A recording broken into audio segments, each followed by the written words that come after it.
सरपंच मंगेश साबळे यांची तात्काळ सुटका करण्यात यावी याकरिता कार्यकर्त्यांच्या वतीने राजगुरुनगर येथे आंदोलन करण्यात आले। आम्हाला तुम्ही पोलीस प्रशासनाने अटक केली किंवा आमच्या डोक्यात जरी गोळ्या घातल्या किंवा काही केलं तरी आम्ही थांबणार नाही।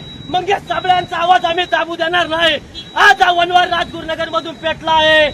पोलीस प्रशासनाला माझं सांगणं, सरकारला माझं सांगणं, आज राजगुरुनगर मधून वनवा पेटलाय।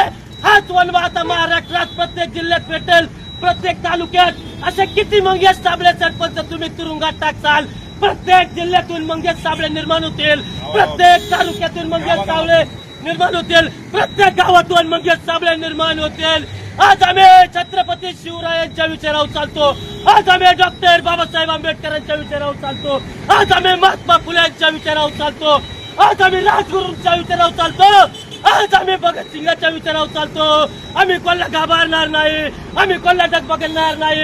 आमची एवढीच मागणी आहे, मंगेश साबळे यांना तुरुंगातून मुक्त करा, मुक्त करा। आमची एवढीच मागणी आहे, मंगेश साबळे यांना तुरुंगातून मुक्त करा, मुक्त करा। मंगेश साबळे यांना